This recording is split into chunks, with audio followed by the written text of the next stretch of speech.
البدع والأهواء، أهل البدع العقائدية وأهل البدع السياسية. نقول بيننا وبينكم السلف، بيننا وبينكم الكتب، كان فيقول البدع بيننا وبينكم. Bismillahirrahmanirrahim. Qala al-Imam al-Bukhari rahimahullahu taala.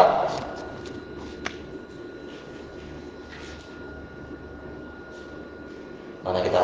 Al-babu tasi'u wa sittun. Bab yang ke-69. Bab idza ulqiya ala dhahril musalli qadarun aw jifah.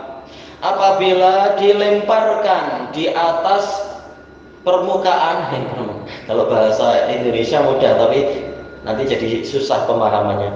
Di atas tulang belakang orang yang sholat, apa yang dilemparkan atau diletakkan? Qadarun, yaitu suatu kotoran, au jifah atau bangkai, padahal dia sedang sholat. Lam tafsud alaihi sholatu, sholatnya tidak rusak. Ini bab yang khusus, adanya najis. Yang penting bukan sejak awal dia sholat, tapi dia sudah di dalam sholat, tahu-tahu ada yang melemparkan kepadanya kotoran. Nah, ini tidak rusak sholatnya. Alal khilaf, tapi inilah dohirnya dari dalil yang ada. Kita bahas sekarang. Wa kana Ibnu Umar idza ra'a fi saubihi daman wa huwa yusolli. Ibnu Umar apabila melihat di pakaian beliau itu ada darah dalam keadaan beliau sholat, wada'ahu, beliau meletakkan pakaian itu, wa madha fi sholatih, dan beliau tetap melanjutkan sholatnya. Ini diriwayatkan oleh Ibnu Abi Syaibah di dalam musannaf beliau.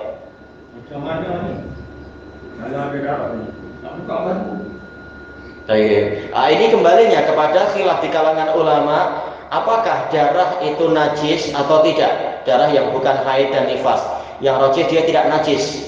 Manusia, makhluk yang mulia, takkan makhluk yang mulia tercipta dari sesuatu yang najis. Ini tidak sesuai, dan tidak ada dalil yang sharih bahwasanya itu darah yang mengalir adalah najis, kecuali sekedar apa, yaitu haram untuk diminum. Itu adalah sesuatu yang rijsun au fisqan, tetapi itu sebenarnya bukan kembali ke darah, itu kembali kepada penyembelihan untuk selain Allah sebenarnya, terkait dengan ayat. Jumhur ulama mengatakan najis, tapi yang rajih tidak. Yang rajih tidak najis. Nah, ini Ibnu Umar, boleh jadi ini ijtihad beliau, yaitu apa, pakaiannya dilepas. Walaupun resikonya apa, banyak gerak, seandainya agak susah tentunya. Intinya apa? Sholatnya tetap sah. Yang penting kalau Ibnu Umar memilih bajunya dilepas. Sementara nanti kalau yang di dalam hadis Rasulullah tidak melepas bajunya, membiarkan aja, tetap beliau sujud. Padahal beliau mampu, beliau kuat untuk melepaskan bajunya lah atau apa, mampu aja itu. Ya. Nah itu jadi banyak gerak nanti jadinya. Kalau resikonya, kalau kita merajihkan ini adalah najis sehingga segera dibuang dan sebagainya. Baik. Dan bila kita membuka baju kita dah tidak boleh khusyuk. Itu lagi, iya, tambah lagi tidak khusyuk. Apalagi kalau butannya banyak, susah. Baju Melayu itu butan pun. Memang butan yang di leher lagi juga kadang kuat itu di situ. Jelas ini menyusahkan. Baik. Tapi Rasulullah tidak mencontohkan untuk baju yang kena najis kemudian dilepas dan sebagainya. Adapun kalau slipper kalau memang kena najis, terbukti kena najis, beliau lepaskan. Baik. Adapun yang di hadapan kita ini memang jadi khilaf nantinya, apakah ini najis atau tidak. Nanti yang di hadapan kita nanti hadis Ibnu Mas'ud. Baik. Kemudian kita lanjutkan, wa qala Ibnu Musayyab wa Sya'bi. Idza shalla, kalau seseorang itu sholat, wa fi saubihi damun au janabah, sementara di pakaiannya ada darah atau air mani, janabah, au li ghairil qiblah, atau dia di tengah-tengah sholat dia baru tahu, saya tidak menghadap ke kiblat, misalkan karena apa, semula gelap atau apa, tahu-tahu setelah agak terang, ternyata silap arah. Au tayammam, atau dia bertayamum, fa sholat, maka dia sholat, summa adrakal ma' fi waqtih, kemudian dia mendapati air di waktunya, la yu'id, maka dia tidak perlu mengulang sholatnya. Yang penting apa? Tatkala dia mulai sholat, dia sudah berusaha baik, menyangka dirinya sudah tepat, maka tidak perlu dia mengulang sholatnya lagi. Ini semua apa? Keterkaitan antara masalah di pakaian ada najis, seandainya darah itu najis, atau ada janabah, dan telah kita lewati yang rajih dia tidak najis, dan itu yang dirajihkan oleh Al-Hafidz Ibnu Hajar, apa itu namanya, air mani tidak najis. Atau dia tidak menghala ke kiblat, tidak menghadap kiblat, atau dia tayamum tapi kemudian mendapati air dan masih ada waktunya. Ini semua terkait dengan syarat sahnya sholat. Bagaimana apabila seseorang itu syarat sahnya sholat itu tidak terpenuhi, tetapi dia baru tahu di tengah-tengah sholat, maka yang seperti ini tidak membatalkan, tidak menyebabkan sholatnya itu diulang. Yang penting apa? Kalau mampu untuk disempurnakan, disempurnakan, tapi di dalam sholat tak mungkin. Maka yang diijtihadkan sebagian salaf tadi itu melepaskan apa pakaiannya. Adapun kalau yang pendapat Sa'id dan Asy-Sya'bi tak perlu dilepaskan karena ini sudah di tengah-tengah sholat. Kecuali yang mungkin dilepas seperti tatkala Rasulullah SAW diberitahu di dalam, yaitu di bawah alas kaki beliau ada najis, maka tinggal apa dilemparkan menjauh, jangan dipakai terus. Ini senang kan kalau slipper, yang susah kalau sedang pakai apa itu kasut yang talinya panjang banyak lagi, menutup kuku lali, menutup mata kaki, ini jelas sangat susah. Tapi bertakwa semampunya. Baik, yang asar yang kedua ini diriwayatkan oleh Abdul Razak dalam Musannaf dan juga Sa'id Ibnu Mansur di dalam Sunan beliau, sebagaimana disebutkan oleh Al-Hafidz. Kita masuk saja kepada hadisnya, kita baca semampunya, agak panjang ini. Al-Hadisul Arba'un Ba'dal Mi'atain, 240. Qala haddatsana Abdan, beliau adalah Abu Abdurrahman Abdullah bin Utsman bin Jabalah Al-Marwazi, ma'ruf, banyak meriwayatkan dari Ibnu Mubarak Al-Marwazi, siqatun sabtun imam. Qal akhbarani abi, ayah saya yaitu siapa? Utsman bin Jabalah, siqah. Beliau wafat setelah apa? Ada yang mengatakan wafatnya tatkala sedang buang hajat, ada yang mengatakan wafatnya tatkala sedang sedih kemudian meletakkan kepalanya di pangkuan temannya kemudian langsung wafat. Beliau ulama siqah. Kunyahnya tak tahu. Beliau Marwazi. An Syu'bah ma'ruf, Syu'bah Ibnul Hajjaj As-Sadusi Al-Wasiti Al-Basri, Amirul Mu'minin fil Hadis, Abul Khattab. An Abi Ishaq ini beliau adalah Amr bin Utsman, Amr bin Abdullah As-Sabi'i Al-Kufi, siqah, taghayyara hifdhu fil akhir. Di akhir hayatnya hafalannya mulai berubah, tapi secara umum siqah. Anahnya di dalam Sahih Bukhari Muslim ini dimaafkan, enggak masalah, sudah ditapis. An Amr bin Maimun, kita pernah melewati Amr bin Maimun Al-Jazari, tapi bukan ini lebih tinggi. Ini murid dari Ibnu Mas'ud dan beliau ini pernah mendapati masa jahiliyah. Beliau adalah Abu Abdullah Amr bin Maimun Al-Audi Mukhadram. Masuk Islam di zaman Nabi, tapi sayangnya belum sempat jumpa Nabi. Ingin jumpa Nabi malah Nabi sudah wafat, tapi beliau sudah masuk Islam. Beliau siqah, Kufi. An Abdullah, yaitu Abdullah bin Mas'ud, sebagaimana akan disebutkan di sanad yang kedua. Qal baina Rasulullah sallallahu alaihi wasallam sajid. Tatkala Rasulullah SAW sedang bersujud. Sekarang perpindahan sanad. Wa haddatsani Ahmad bin Utsman. Ini ucapan Imam Bukhari mendatangkan sanad kedua. Ahmad bin Utsman menyampaikan hadis kepada saya. Beliau adalah Abu Abdullah. Kalau nggak salah Kufi juga untuk sanad yang kedua ini. Qala haddatsana Syuraih ibnu Maslamah, siqatun juga Kufi, dua-duanya siqah. Dan tidak disebutkan kunyahnya Syuraih bin Maslamah. Qala haddatsana Ibrahim bin Yusuf bin Abi Ishaq. Dan dia kualitinya agak kurang, yaitu apa? Saduqun yukhti. soduk dan banyak keliru, tapi insya Allah masih dimaafkan. An Abi, ayahnya adalah Yusuf bin Abi Ishaq Siqah. An Abi Ishaq itu tadi Amr bin Abdillah Al-Kufi. Hadatsani Amr bin Maimun Al-Audi Siqah Abu Abdillah. Ini dohirnya, sanad kedua semuanya adalah Kufiyun. Dohirnya sanadnya tidak sekuat yang pertama, tapi tak masalah. Ini boleh saling menguatkan. Anna Abdullah bin Mas'ud ibni Ghafil Al-Hudali Al-Qurashi, dan beliau ini Abu Abdurrahman Turjumanul Quran sebelum Ibnu Abbas. Yaji'u haddasah, menyampaikan hadis kepada Amr bin Maimun, anna Nabiyya sallallahu alaihi wasallam kana yusolli indal bait, bahwasanya Nabi sallallahu alaihi wasallam dahulu kala sering sholat di Baitullah. Ini masa-masa sebelum hijrah. Wa Abu Jahlin wa ashabun lahu julus, dalam keadaan Abu Jahal dengan para sahabatnya, teman-temannya sedang duduk-duduk.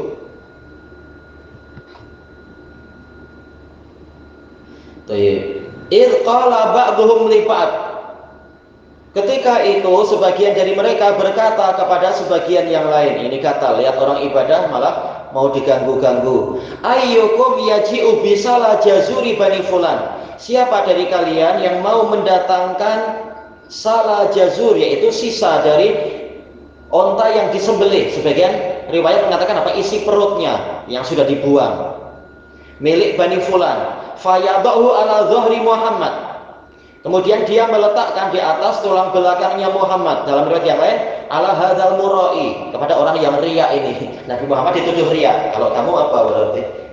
Nabi Muhammad ibadah di Baitullah. Idza sajad, apabila dia sujud. Famba'atsa asqal qaum, maka bangkitlah orang yang paling celaka, paling berani melawan Nabi, maka dia akan menjadi paling celaka. Faja'a bih, dia pergi, selanjutnya dia datang membawa isi perut dari sembelihan, yaitu onta sembelihan. Fanadhara hatta nadhara bimana intadhara, dia menanti-nanti. Hatta idza sajada Nabiyyu sallallahu alaihi wasallam, sehingga apabila Nabi sallallahu alaihi wasallam sujud, wada'ahu ala dhahrih, dia meletakkan isi perut onta tadi di atas tulang belakangnya Nabi, baina katifai, di antara kedua pundak beliau. Berarti dekat dengan leher memang ya. Wa ana anzur la ughni syai'a, dalam keadaan saya melihat Ibnu Mas'ud, saya tidak mampu melakukan apapun. Ibnu Mas'ud masih dikatakan ghulam, yaitu masih anak-anak, belum dewasa waktu itu. Nah, nanti di waktu perang Badar baru beliau ikut perang dan menampilkan kepahlawanan melawan orang-orang kafir itu. La ughni syai'a, saya tidak mampu menolong Nabi sedikit pun. Waktu itu beliau masih penggembala kambing untuk sebagian keluarga di Makkah. Lau kana liman ini adalah lau di sini adalah yaitu apa? Kalimatut tahassur, menyesal. Aduhai, seandainya saya memiliki perlindungan, manaah, untuk melindungi Nabi, memiliki kabilah yang kuat untuk menolong Nabi dan sebagainya. Kalau faja'alu yathakun, maka mulailah, ja'alu min af'alil muqarrabah, mulailah mereka itu tertawa. Wa yuhilu ba'duhum ala ba'd, sebagian membaca yamilu di sebagian riwayat. Saking kuatnya gelak mereka, tertawa mereka sampai badannya condong ke kanan ke kiri. Tapi kalau riwayat ini yuhilu, yaitu mengisyaratkan, menunjuk-nunjuk ke temannya sendiri.